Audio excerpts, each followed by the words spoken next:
Bueno, antes de empezar, lo que me gustaría es que también comentaras pues lo que haces, ¿no? O sea, tú, Carlos, eres director general de Genquai, pero que es una consultora de la más importante de relaciones entre España y China.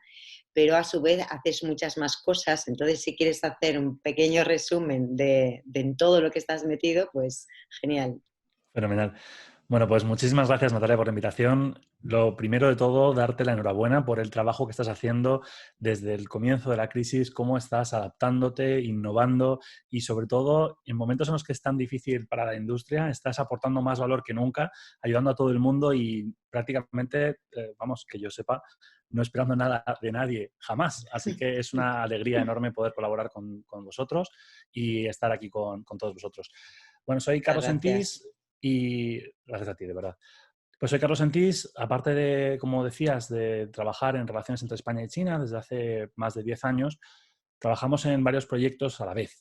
Ahora mismo, sobre todo, estamos centrados en proyectos de impacto social y la idea fundamental es la de tratar de generar oportunidades para mejorar el mundo que sean rentables para las empresas y ayudar a individuos, empresas e instituciones a generar un mayor impacto positivo con su trabajo. Entonces, bueno, en esencia trabajamos en esas dos vertientes, por una parte en relaciones internacionales y por otro lado en proyectos de impacto social que tienen la visión sobre todo de utilizar los recursos de las organizaciones de una forma más eficiente para ayudar a más personas, especialmente aquellas que lo necesitan, ¿no? Y una de las formas es a través del turismo, con un concepto que hemos llamado Impact Tourism, y es la idea de facilitar mediante la industria del turismo que los viajeros sean capaces de aportar valor a los destinos y aportar valor a las comunidades locales y ayudar en reducción de pobreza, en resolución de problemas de medio ambiente gracias a sus viajes. Así que estamos muy ilusionados con eso y con otras cosas que estamos haciendo, pero sobre todo lo importante hoy es tratar de aportar algo de luz sobre lo que está ocurriendo en diferentes países y también en China, a ver si sirve también para esa recuperación y para la desescalada que tenemos por delante. Por supuesto, preocupa mucho la situación actual y es verdad que al final nos tenemos que reflejar en China, nos tenemos que mirar en China cómo están saliendo ellos y qué pasos están haciendo, porque todo lo que ha ocurrido allí, por supuesto, lo estamos viviendo aquí, pero bueno, aunque sea de diferente forma. Entonces, bueno, empezamos un poco ya con las preguntas la primera sería qué medidas se están revelando esenciales hasta la llegada de la vacuna, según la experiencia en China. Bueno, hay una serie de medidas que creo que todos conocemos de una forma u otra y que son fundamentales y que tienen lamentablemente limitaciones. Y uno de los problemas que estamos viendo es que cuando se buscan soluciones a corto plazo, realmente no las hay. Y eso hace que tomemos las medidas que tomemos, al final requiera muchísimo tiempo y requiera muchísima paciencia y mucho esfuerzo, ¿no? Entonces, vamos a ver un poquito cosas que se están haciendo en China, sabiendo que no hay ninguna receta mágica y sabiendo además que China todavía, como hemos hablado en otras ocasiones, no ha resuelto el problema por completo y es una situación que va a durar bastante tiempo en España, en China, en Estados Unidos y en todo el mundo. Varias cosas que están haciendo que se han probado importantes y que en España hemos hecho peor probablemente es, por una parte, lo de las mascarillas. En España ha habido mensajes absolutamente erráticos y una eh, falta de información o una desinformación voluntaria por parte del gobierno que se ha transmitido a los medios de comunicación y que después ha llegado a la población, que ha sido especialmente perjudicial para todos. En China, en Corea y en Japón se estaban utilizando ya las mascarillas de forma masiva y obligada, y en España y muchos sitios de Europa se estaba planteando que las mascarillas no eran útiles en absoluto, ¿no? Y ahora mismo te pueden poner una multa en España si no llevas mascarilla en un transporte público, lo cual es interesante si ves cómo van cambiando según el día y cómo al final esa falta de claridad ha afectado muchísimo también a la economía española. Y estoy especialmente preocupado también con el turismo porque no dan ninguna línea clara. Y en China, una de las cosas que han hecho especialmente bien, aparte del tema de las mascarillas, ha sido tener una dirección clara desde el principio. En el momento en el que vieron que esto era un problema muy grave, tomaron decisiones drásticas que no estaban siguiendo los pasos de otros. Era muy difícil decidir poner una ciudad en cuarentena. Yo no sé desde hace cuánto tiempo no se ponía una ciudad en cuarentena, y menos una ciudad tan grande como la de Wuhan y una provincia como la de Wuhan, perdón, una provincia como la de Hubei. Y una de las cosas que hemos estado viendo es que en otros lugares al final hemos visto el problema y hemos tardado muchísimo en reaccionar, y se ha reaccionado con muchísimos cambios, improvisando y cambiando completamente de estrategia entre una semana y la siguiente, y eso hace que al final tengas muchísimos más contagios. En China, desde el momento en el que se consideró que la cuarentena, las mascarillas, el control férreo de las fronteras y el control de los estados de salud de todos los ciudadanos, eso era lo más importante que había que implementar. Desde ese momento no han cambiado de dirección en ninguna instancia. Y eso ha hecho que hayan controlado el problema muchísimo mejor, lo mismo que en Corea.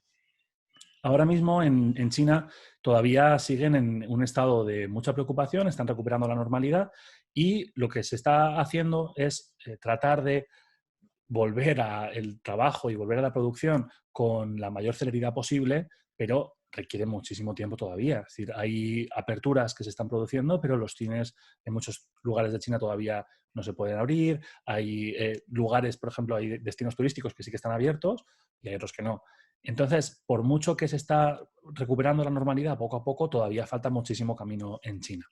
Y creo que el mensaje fundamental y sobre todo la medida que más ha ayudado es el empleo de la tecnología y la colaboración público-privada en China. Han colaborado con todas las principales empresas, especialmente aquellas de las que tenían más recursos para poder implementar soluciones tecnológicas, como por ejemplo Alibaba y WeChat, o Tencent, que es la empresa madre de WeChat. Y estas dos empresas y otras más han colaborado con el gobierno desde el primer momento para asegurarse de que entre todos podían informar adecuadamente a la población y además también tener un control de los movimientos y de los contactos a través de la aplicación tanto de WeChat como de Alipay, que añadió una funcionalidad para tener tu código de color de salud. Y ese código de color y todo el trabajo que al final sirve para que en el momento en el que tienes un código que es peligroso, es decir, el rojo o el amarillo, entonces no puedes hacer ciertas cosas, y eso hace que la población más, que tiene más riesgo se quede en cuarentena y se quede con más limitaciones, mientras que la población que tiene ese pasaporte sanitario, que es como se podría llamar a esta aplicación, puede avanzar, ¿no? Y todo eso al final ha ayudado muchísimo, y en España hemos visto una desinformación, una desorganización y unos cambios de opinión a lo largo de todo el proceso que han generado muchísimas más víctimas de las que tenían que haber generado. Totalmente de acuerdo. Estamos años luz de cómo han planteado y cómo han gestionado esta crisis en China, y aquí hemos dado palos de ciego adelante y detrás. Y bueno, no voy a hablar de lo que pienso del gobierno, pero obviamente se ha gestionado muy mal. Ahora todos estamos hablando de esa nueva normalidad, ¿no? Que parece que se especula mucho. ¿Qué hábitos nuevos relativos a la movilidad crees que permanecerán cuando todo esto vuelva a esta nueva normalidad que llamamos? Si te refieres a los procedimientos dentro de la industria del turismo, de cómo vamos a mantener los procedimientos, digamos, para que en este nuevo momento se continúe la actividad con algunas restricciones, o te refieres a otra cosa, es a eso, ¿no?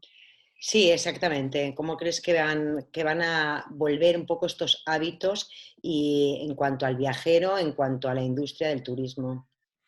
Bueno, hay cosas que todavía no se saben y que además van a depender muchísimo de la evolución de la enfermedad. Ahora mismo en China hay pocos casos, están bien controlados, pero todavía, de alguna forma, gracias al cierre de fronteras y a la reducción enorme de los viajeros que van desde otras partes del mundo hasta China, están consiguiendo controlar en cierta medida la situación, pero todavía tienen algunos casos y van a seguir teniendo casos, y si se abren más las fronteras va a haber más casos. Lo digo porque las medidas que se toman y el nivel de prudencia depende de la situación de riesgo que exista. Y por eso, aunque ahora se esté abriendo, por ejemplo, entre ciudades la posibilidad de desplazarse, y poco a poco, si todo sigue funcionando como está hasta ahora, estarán más abiertos a los vuelos internacionales y a mantener un poco una una situación similar a la que era previa a la crisis, realmente va a depender mucho de cómo cambian las cosas para ver si se puede abrir más o menos. Lo que sí que parece que está claro es que de momento se va a obligar el uso de mascarillas tanto en la calle como en aerolíneas. Se ve claramente cómo se está forzando cuarentenas y se van a seguir forzando hasta todavía no se sabe muy bien cuándo. Y eso, si es como se considera la nueva normalidad, pues hombre, parece que es muy drástico para poder mantener una actividad económica, por ejemplo, ¿no? Un viajero de trabajo que tenga que ir a China y estar 15 días de cuarentena se hace muy complicado, ¿no? Entonces, va a depender mucho del nivel de riesgo. Ahora mismo, ejemplos que se están desarrollando, pues para llegar a Pekín te van a desplazar a otra ciudad. Ahí creo que son 10 ciudades diferentes en las que están acogiendo a los viajeros que van a Pekín. Están en una cuarentena obligatoria de como 14 días. Y si van a moverse a Pekín, entonces si se mueven en ese mismo día en el que termina la cuarentena, entonces pueden llegar a Pekín y no hacer cuarentena en Pekín. En caso de que esperen 1, 2 o 3 días más, o a partir de entonces, cuando lleguen a Pekín tienen que hacer otra cuarentena más. Eso es un ejemplo. Luego en Shanghái tienes que hacer cuarentena obligatoria, pero no te desplazan a otras ciudades, te llevan al aeropuerto de Pudong. Por otra parte, en Shenzhen, por ejemplo, pues lo mismo, también te obligan a la cuarentena, y hay otras ciudades en las que todavía no directamente es que no está abierto los vuelos. En Pekín ahora mismo hay, creo que son 20 vuelos diarios, que es una cantidad absolutamente minúscula en comparación con lo que suelen tener, ¿no? Luego, además, hay ahora un problema con Rusia porque varios de los infectados nuevos vienen desde Rusia y entonces están teniendo muchísimo cuidado y están haciendo medidas muchísimo más drásticas con Rusia y, sin embargo, como Corea está mejor, entonces tiene un acuerdo bilateral que les permite viajar más fluidamente y con procedimientos muchísimo más sencillos entre China y Corea. De hecho, si un viajero coreano va a China tiene que hacer cuarentena obligatoria, si un chino va a Corea no tiene que hacerla. Ahora mismo esa es la situación y se ve que hay otros lugares, por ejemplo, en el resto de China que directamente ahora mismo tienen cuarentena. Es decir, hay algunas ciudades que han tenido, porque han tenido nuevos casos, lo que están haciendo es dividir las zonas en zonas de diferente nivel de riesgo.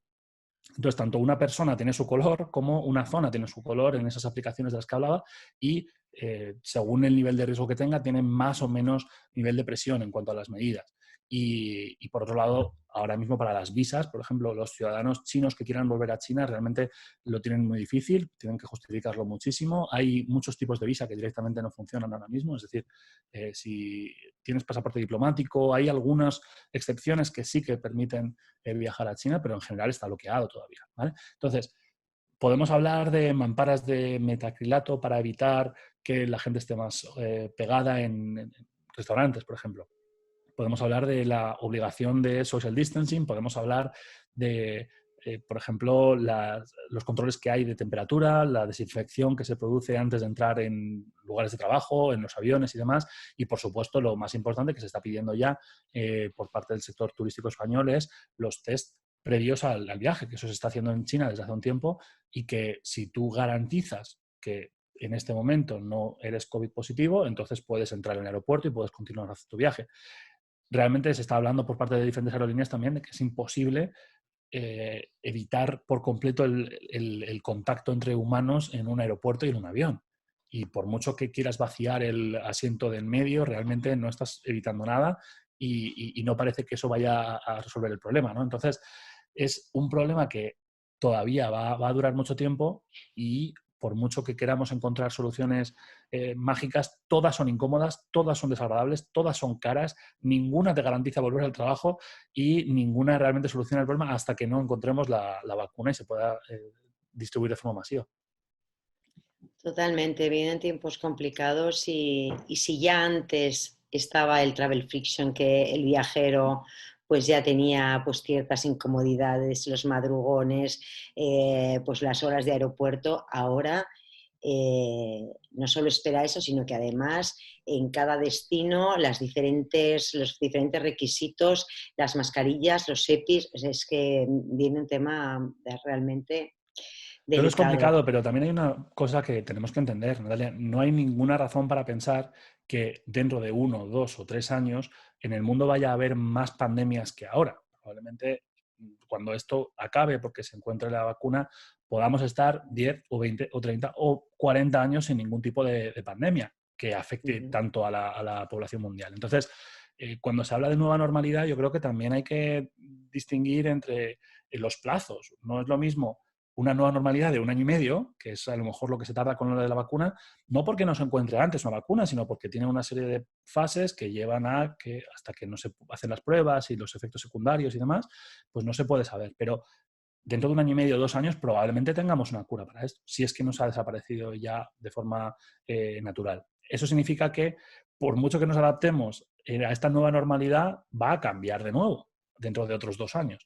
Lo que sí ujú, que puede pasar es que nos curemos en salud y entonces tengamos más cuidado y se hagan controles de temperatura o se hagan controles de diferentes enfermedades y se hagan pasaportes sanitarios o que se obliga a eso. Lo que pasa es que probablemente tecnológicamente, y como hay una oportunidad en el mundo de la salud, en el mundo de la tecnología y en la combinación entre estos dos, probablemente va a haber nuevas empresas, nuevas startups y servicios de empresas que ya existen que van a ganar dinero también creando una infraestructura que permita hacer controles más rápidos de salud y evitar que tengas que ir al médico con un mes de antelación. Cuando ahora vas a África tienes que vacunarte y tienes que hacer ese proceso.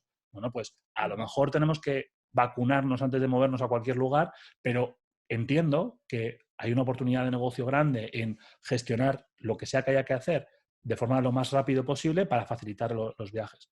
Sí que creo que va a haber una parte de los viajes de trabajo que a lo mejor se evita porque se considera que se puede hacer a través de Internet y también se va a desarrollar muchísimo, por ejemplo, el modelo de videollamadas, que ahora mismo es un poco primitivo, porque no ha ujú, cambiado desde los últimos 20 años, yo creo, no sé ujú, cuándo ujú, empezaron, pero desde luego no ha cambiado mucho, va a desarrollarse mucho y vamos a tener nuevas funcionalidades que van a hacer que cada vez sea más cómodo y probablemente con el 5G se va a tener comunicación tan rápida y con tan buena calidad y con tanta fiabilidad que a lo mejor hay parte del business travel que no se produce.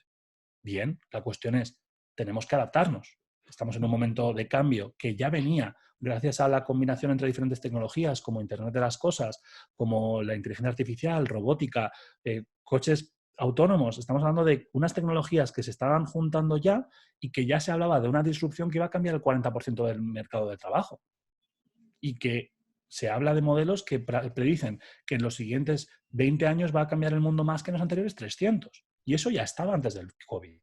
Entonces, no habíamos hablado suficiente de la necesidad de adaptarnos y es la capacidad de adaptabilidad a nuevas circunstancias y la capacidad de flexibilidad la más importante. El problema no es si yo como industria concreta dentro del travel and tourism voy a tener o no la misma parte del pastel de la economía que tenía antes. El tema es qué puedo hacer yo para aportar valor a la sociedad y al mercado en esta nueva circunstancia y buscar oportunidades que puedan servir para crecer, pero sobre todo buscar oportunidades para aportar valor, porque va a hacer falta cosas. En el mundo van a hacer falta cosas seguro, sea desplazamientos de un tipo o de otro, y si hay menos desplazamientos, pues a lo mejor cuando luego viajamos a un lugar ahí está menos lleno de gente y también es una cosa a disfrutar y sinceramente dudo que, que vayamos a dejar de viajar. ujú. Me encanta tu visión positiva y es verdad, tienes razón que siempre hay oportunidades y uno siempre es capaz de reinventarse, así que Es que lo tampoco tenemos cojo. otra opción. Sí, sí. Entonces podemos Ujú, luchar por defender la industria minera o la industria del petróleo ujú, o cualquier industria, por ejemplo, que a lo largo de las revoluciones que hemos vivido en los últimos siglos han cambiado por completo el modo de trabajo. Son nuevos trabajos y de hecho hemos avanzado hacia una sociedad muchísimo más acomodada, con trabajos que nos permiten mucha más libertad, que nos permiten aprovechar mejor las cualidades humanas, como por ejemplo la inteligencia emocional, la capacidad de conectar con otras personas, la capacidad de análisis y de comprender grandes cantidades de datos que gracias a la tecnología podemos procesar. Pero tenemos una capacidad enorme como humanos para adaptarnos a cualquier circunstancia, vamos a poder seguir utilizando nuestro cerebro para poder funcionar y va a hacer falta muchísimo trabajo. Yo lo que espero es que esta nueva economía que se va a ir produciendo esté más orientada hacia el impacto en el sentido de que más que sean empresas que ganan dinero haciendo algo que no es necesario y que luego parte de su responsabilidad social corporativa es ayudar a los demás, que sea más bien que el modelo de la empresa en sí mismo es el de hacer algo que pueda aportar valor a los demás y que gane dinero con ello. y sería un modelo que funciona perfectamente bien desde en el sector salud, por ejemplo, hasta en turismo muchas veces estás desarrollando áreas locales que dan muchísimo trabajo y dan muchísimas oportunidades de desarrollo a zonas más pobres, ¿no? Entonces, hay trabajos, hay industrias y hay modelos que sirven para que se gane dinero mientras se ayuda a los demás. Y creo que ese es el espacio en el que tenemos que centrar toda nuestra atención, porque van a venir unos momentos de cambio absoluto y en los que la tecnología va a poder sustituir mucha parte de nuestro trabajo. Volviendo al modelo de la China, ¿cuáles crees que tú que son las diferencias que marcan su modelo de sociedad y su modelo político en comparación con el nuestro? Hay muchísimas diferencias y realmente da para hablarlo con muchísimo detenimiento. Yo creo que en este caso concreto lo que hemos visto es cómo todos los países, de una forma u otra, ante una emergencia sanitaria y también económica, todo el mundo tiende a ser más proclive a un gobierno que centralice más poder, ¿no? Y justamente eso es lo que criticamos normalmente de China, que es un gobierno que por el modelo comunista y por el modelo que tiene, no tiene control político por parte de oposición o por parte de medios de comunicación, ¿no? Y es algo que se critica mucho, pero curiosamente ahora todo el mundo está facilitando que eso ocurra en un estado de emergencia en el que el gobierno tiene muchísimo más poder, ¿no? Entonces, es una diferencia en general que la democracia y el modelo de China tienen normalmente, pero que precisamente en estos momentos no se ha visto como tal, ¿vale? Y quería hacer esa puntualización porque se criticó mucho al principio que China decidiera hacer una cuarentena porque China es autoritaria y es maligna, pero después lo hemos hecho todos los demás. Y se ha hecho además sin consultar demasiado a otros partidos. Se ha hecho con la consulta básica de ¿hacemos o no hacemos estado de emergencia? Sabiendo que si no facilitas el estado de emergencia vas a tener una gran parte de la población en contra por plantear que utilizas la crisis para intereses políticos. Entonces, para centrar el tiro en cuanto a las diferencias, China es una sociedad muchísimo más colectivista, muchísimo más defensora de su patria que España, por ejemplo, y en China, aparte, tienes un modelo en el que el gobierno tiene muchísimo más poder que el gobierno en España, por ejemplo. Y eso sirve también, a veces, para que cuando se toma una decisión, si es buena, se implemente de arriba para abajo y capilarice hacia todos los sectores, porque tiene la posibilidad de indicarle al sector privado hacia dónde quiere ir y el sector privado va a responder seguro. Y la sociedad es muchísimo más obediente. Y se puede plantear que eso es un problema porque la mente debe ser libre y debe ser rebelde. Y yo entiendo esa necesidad en las sociedades. Y de hecho creo que cualquier modelo de control demasiado grande por parte de un gobierno es negativo. Por tanto, no estoy defendiendo el modelo chino. Lo que digo es que en el aspecto de, ante estas decisiones del gobierno, como la ciudadanía china confía en el gobierno, se toma una decisión, son más obedientes, se ejecuta con muchísima más eficacia. Y en España, pues, y de hecho se vio en Italia, por ejemplo, que se planteó una cuarentena y la gente salió a la calle sin mascarillas para protestar por la cuarentena y se juntaron y luego lo difundieron mucho más. Entonces, la sociedad china es mucho más obediente y es muchísimo más cercana a la línea de trabajo del gobierno porque hasta ahora, a pesar de las faltas de libertades que se critican y que son ciertas, y a pesar de los problemas que tienen y de que el modelo es diferente y que no nos gusta, y yo estoy de acuerdo en esas críticas, la realidad es que China está creciendo mucho, está funcionando muy bien y la ciudadanía china está de acuerdo con la forma de trabajo del gobierno. Y en los países occidentales, como incentivamos el debate para encontrar puntos de equilibrio, pero sobre todo para también tener contrapesos de poderes, que eso es lo mejor que tiene la democracia, el problema está en que tenemos una mentalidad de lucha que hace que ante situaciones como esta cada uno haga la batalla por su lado. Y además al tener diferentes partidos políticos y al tener autonomías y al tener alcaldías, al final cada uno tiene un ámbito de competencia, cada uno hace las cosas de una forma e incluso cuando el gobierno central ocupa todo el poder, tiene que luchar contra ellos o muchos de ellos a lo mejor consideran que lo que habría que hacer es algo diferente y a lo mejor tienen razón, pero el gobierno no se lo permite. Entonces, esa es una diferencia fundamental entre las dos partes y esa confianza que tiene digamos, la ciudadanía china hacia el gobierno tiene que ver con que los últimos 10, 20 años China ha funcionado muy bien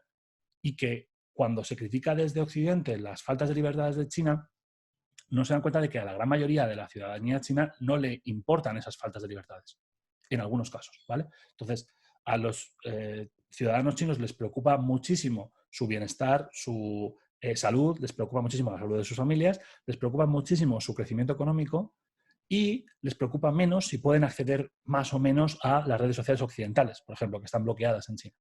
Y básicamente el modelo de China, que es autoritario, pero con capitalismo, tiene la legitimidad de seguir en el poder únicamente porque funciona el país. Porque si no funcionara el país y si las decisiones del gobierno no ayudan al país a estar mejor cada vez y no tuviera el apoyo de la ciudadanía, no continuaría en el poder. Así que el gobierno chino se juega mucho en toda esta crisis porque si la gente considerara que no lo ha hecho bien, tendría dificultades para mantenerse en el poder, pero al tiempo ha sido una gestión muy buena del país durante los últimos años que muchas veces en democracias no siempre podemos presumir del gobierno que tenemos. No siempre todas las decisiones están basadas en la idea de mejorar el desarrollo de la sociedad, sino que a veces, yo diría que prácticamente siempre, todos los mensajes políticos, tanto de gobierno como de oposición, están únicamente dirigidos a tratar de ganar las siguientes elecciones. Y como no paramos de tener elecciones, pues todo el tiempo es una campaña electoral constante en la que nadie hace nada realmente con visión a largo plazo. Largo plazo en China, ningún plazo en España, y creo que estos son elementos fundamentales de comparación. De todas formas, necesito aclararlo. No defiendo en absoluto el modelo autoritario y desde luego que considero que es una auténtica bendición vivir en una democracia como la que vivimos, con la salud que tenemos, la sanidad que tenemos y con las libertades de las que disponemos. Es decir, que creo que China probablemente avance hacia esa dirección, espero que sea así, no estoy de acuerdo con muchas de las cosas que hacen. Gracias. Ahora estamos viendo que se están realizando con muchas medidas para controlar al ciudadano. ¿Cómo se ha resuelto allí el debate sobre la privacidad? No ha habido ningún debate.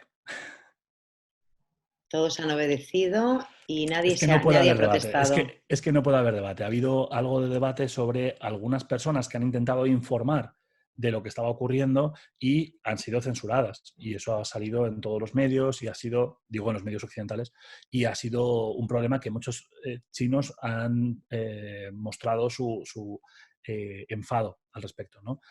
Pero desde el punto de vista de la privacidad, para empezar, en China hay mucho más control por parte del gobierno de los ciudadanos que en Occidente en general.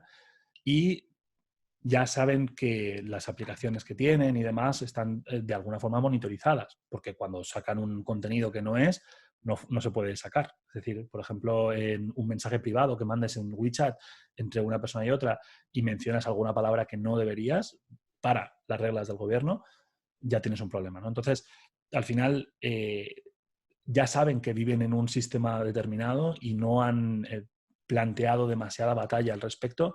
Y además, como en China hay grandes gigantes de Internet que tienen prácticamente todos los datos de todo lo que hacen todos, y sumando Alibaba, Tencent y dos más, sabes absolutamente todo. Y luego además en China hay muchísimas cámaras. En prácticamente cada esquina, cada 10 metros hay una cámara de seguridad, lo cual es agobiante y además combinado con inteligencia artificial se ve perfectamente quién es, de dónde viene y a dónde va y se cruza con todo lo demás, por lo que como sabes de dónde a dónde ha sido su trayecto en coche porque lo ha pagado con la aplicación y sabes todo lo que ha ido haciendo, pues al final tienes mucha información. Esto es malo, pero a la vez, si estás buscando una utilización efectiva de la información para controlar los desplazamientos de la población, para asegurarte de que alguien que podría estar contagiado o que alguien que ha tenido el virus ha estado en contacto con estas personas y por tanto estas personas deben ser traqueadas, eso sí que lo han hecho bien. ¿Es peligroso o es algo que debería hacernos sentir incómodos? Por supuesto. Problema. En las democracias se están implementando sistemas similares. en las democracias también tenemos cámaras y no tenemos más. Y no tenemos más inteligencia artificial básicamente por una falta de capacidad o de inversión, no porque no quieran los gobiernos o no estén dispuestos a, en estos momentos, hacer más control. Hemos visto la colaboración entre Apple y Google para hacer estos sistemas que también sirvan para traquear, y el debate entre la salud y la seguridad y la libertad es un debate que lleva desde el 11S, pero es que ahora mismo estamos viendo cómo estamos perdiendo libertades y derechos cada día. Y vemos declaraciones de la Guardia Civil que deberían hacernos sentirnos muy preocupados, y vemos cómo en todos los países está no solamente no ejecutando, perdón, no ejecutando con efectividad las medidas que tienen que ejecutar, y además están quitándonos derechos y libertades que además van a ser de una forma probablemente irrevocable, porque por mucho que se plantee como algo temporal, muchas de estas cosas después se quedan en el sistema, se quedan de forma, como si dijéramos, silente, y nadie habla mucho del tema, pero luego siempre van a poder seguir, y hemos perdido libertades con esto con total seguridad. Entonces, no ha habido tantísimo debate, no se ha intensificado realmente el control, más allá de eso, de la parte de salud, pero lo demás ya se sabía. Es decir, no es que lo supieran los ciudadanos, que lo sabía todo el mundo, que en China todos los ciudadanos están bastante controlados, y realmente creo que vamos a una situación en la que todos los demás países también estamos cada vez más controlados. Ujú. De todas estas recetas que nos comentas, ¿no? De que están aplicándose en China frente a las situaciones de emergencia, ¿hasta qué punto crees que pueden ser trasladables al ámbito occidental?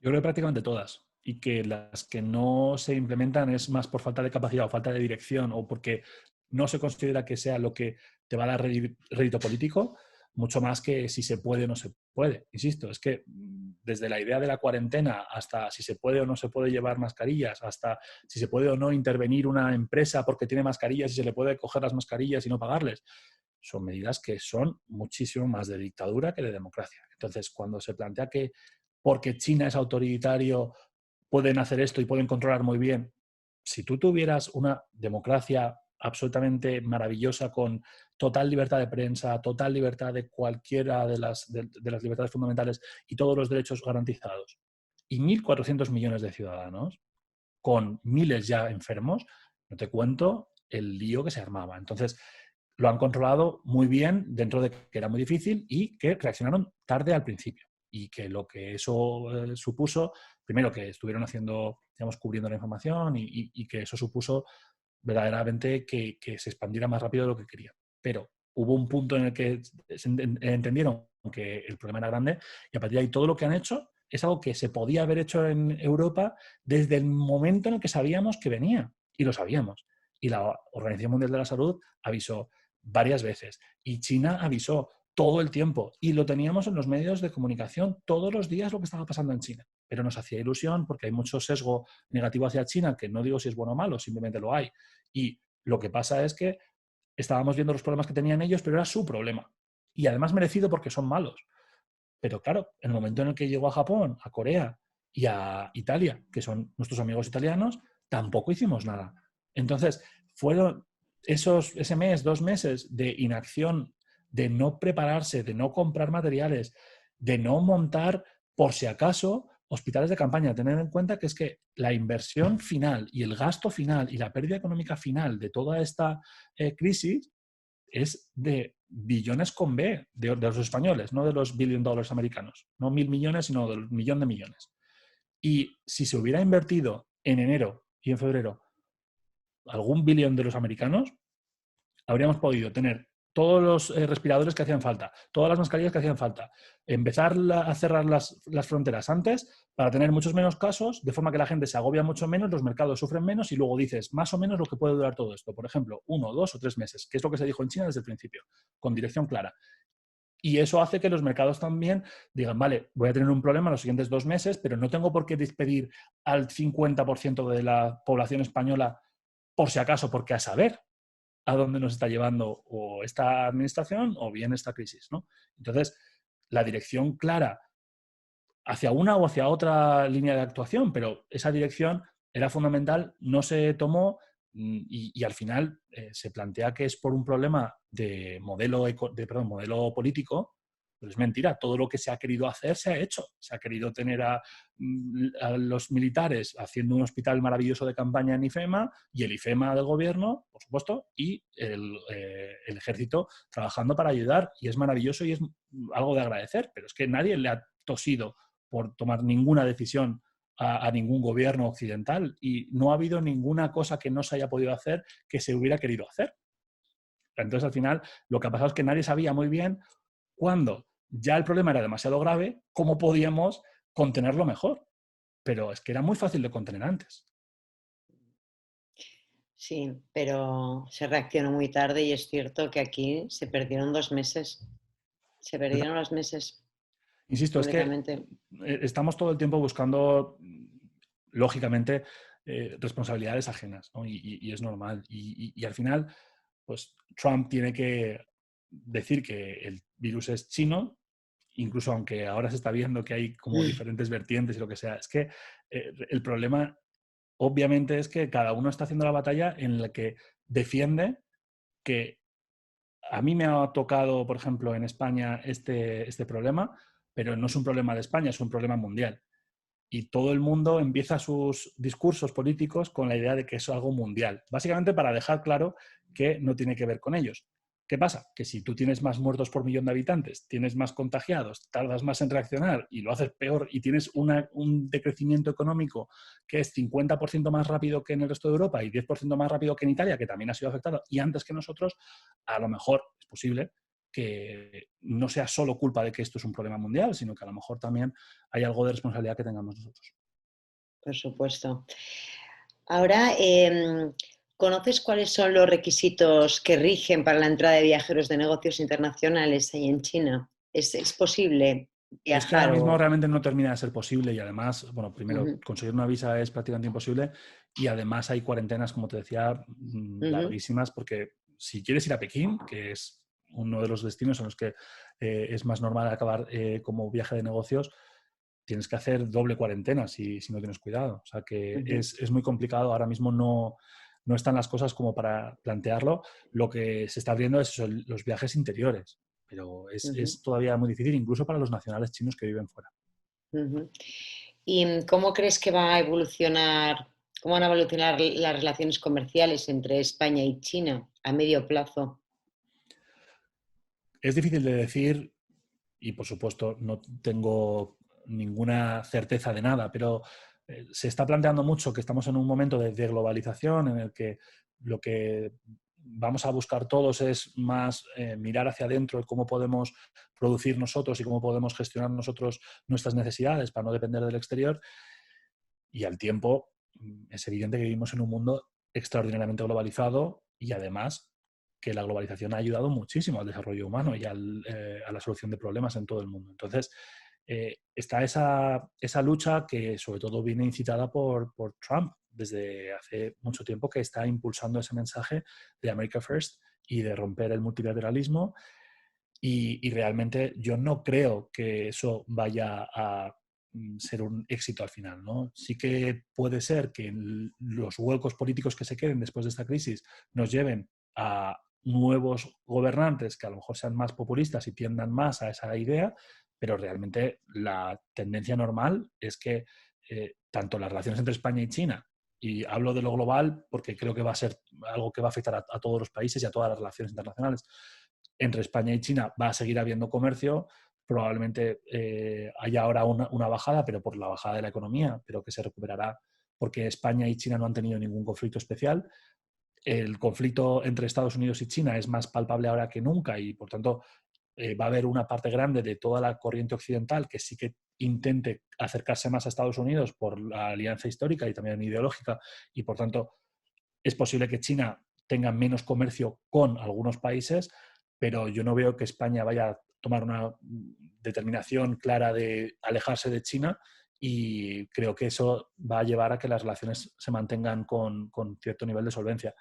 China va a seguir trabajando mucho en las relaciones internacionales y de hecho está trabajando por posicionarse como, al menos como un referente en parte del desarrollo de las relaciones internacionales por la idea de la diplomacia, básicamente porque tenemos dos países que están compitiendo y uno de ellos, que es Estados Unidos, habla de que lo único importante son ellos, ¿no? Y claro, es un vacío de poder que además se genera después de muchísimos años en los que hemos visto que Estados Unidos siempre se planteaba como líder del mundo libre, ¿no? Y asumían ese rol y lo hacían y tomaban determinaciones para ayudar en los momentos más complicados.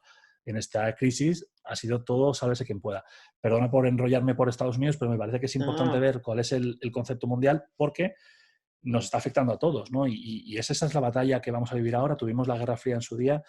La guerra, sea como sea, y desde luego probablemente no armada, pero la guerra entre Estados Unidos y China va a marcar muchísimo la tendencia en los siguientes 10, 15 años en todos los aspectos. Y la guerra tecnológica, la guerra comercial son simplemente los primeros pasos, pero vienen curvas, desde luego.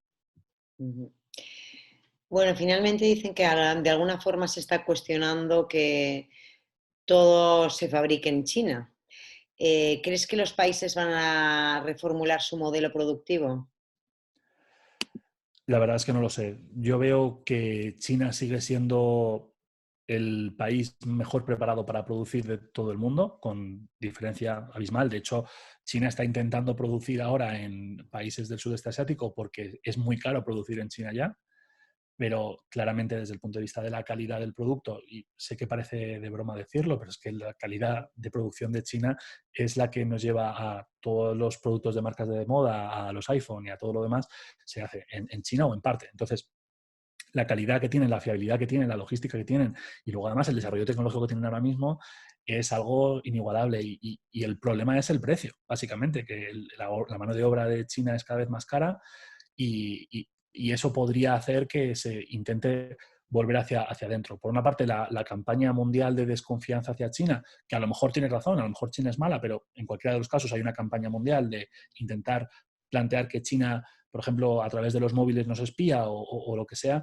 se está haciendo mucho daño con eso a la imagen de China y eso hace que a lo mejor algunos también traten de volver hacia producción más local. Y luego sí, cuando ha faltado, por ejemplo, mascarillas, pues sí que se ha planteado tratar de reconvertir algunas industrias dentro de nuestros países para que pudieran facilitar la provisión y sí que se ha reaccionado rápido, pero claro, marcas o empresas como LVMH, o sea, la de Louis Vuitton, o otras de los grandes grupos industriales o de los grandes grupos de moda o de los grandes grupos de diferentes sectores que han estado haciendo mascarillas, no van a seguir haciendo mascarillas, van a seguir con su negocio. Entonces, probablemente para muchísimos productos va a seguir siendo necesario China y no creo que sea fácil ya al ritmo de crecimiento tecnológico que tienen que podamos llegar a un nivel de eficiencia mayor que ellos. No sé si conoce la audiencia el nivel de desarrollo de Internet, de logística, de robótica, de inteligencia artificial que tiene China, pero es el país junto con Estados Unidos más fuerte en estos ámbitos y tiene decenas de millones de personas haciendo proyectos tecnológicos. Entonces, no creo que vayamos a poder superar no solamente la capacidad previa de producción, sino encima a todo lo que les va, perdón, a todo lo que les va a favorecer la tecnología que tienen disponible ahora para producir con más eficiencia. Creo que vamos a seguir dependiendo en cierta medida, pero sí que hay movimientos de confrontación con China enormes. Y de hecho la Unión Europea, lo último que digo ya, planteó que China era competidor estratégico. O sea, de los niveles de relación diplomático que hay, plantear que eres competidor oficial es algo que es una declaración muy fuerte. Carlos, es un gustazo escucharte, de verdad, y todo lo que aportas, o sea, me he quedado encantada. No sé si quieres dar alguna recomendación o alguna sugerencia al sector, pero vamos, por nuestra parte, ha sido espectacular, de verdad. Gracias. Muchísimas gracias. Bueno, lo primero, pedir disculpas porque me he enrollado muchísimo y me he puesto a ¿Qué hablar va? de mi Que vida, no, que no. pero me alegra muchísimo estar aquí. De verdad, es una suerte poder colaborar con todo el trabajo que haces, Natalia, es espectacular. Y sí que tengo una recomendación que creo que es importante porque muchas veces perdemos la perspectiva. Estamos hablando de 2 años, ¿vale? O del tiempo que sea. Nuestra vida idealmente son 60, 70, 80 años, 90 quizá. Y esto es una ventana de tiempo pequeña. se vive con mucha intensidad y con mucha angustia, pero tenemos que tratar de aprovechar este momento que estamos viviendo para hacer lo que es difícil hacer en otros momentos, para que cuando salgamos de nuevo a esa nueva realidad que vamos a vivir, estemos lo mejor preparados posible. Entonces, mi recomendación para el sector es que, más que pensar en qué puedo hacer ahora mismo para recuperar el nivel de mercado que tenía, es cómo podemos adaptarnos, qué podemos cambiar. A lo mejor hay que cambiar por completo del sector o hay que cambiar por completo el sector, pero pensar bien en qué puedo hacer yo como individuo y qué puedo hacer como empresa y como industria para mejorar y para adaptarme y para innovar, para ver todo lo que está ocurriendo y ver cómo podemos salir con un mejor servicio, un mejor producto, una mejor oferta, mayor valor para los clientes, mejor conectados con los clientes, con un hotel más bonito, una aerolínea más eficiente o con un sector que contamine menos. Cualquiera de las líneas que sirva para mejorar y para salir con un mensaje de éxito, de que no solamente hemos trabajado juntos para mejorar las cosas, sino que además estamos preparados en un mundo diferente para aportar valor a todos. Súper interesante. Nos quedamos con esto. Que, mil gracias, Carlos, de verdad. Muchísimas gracias, Natalia.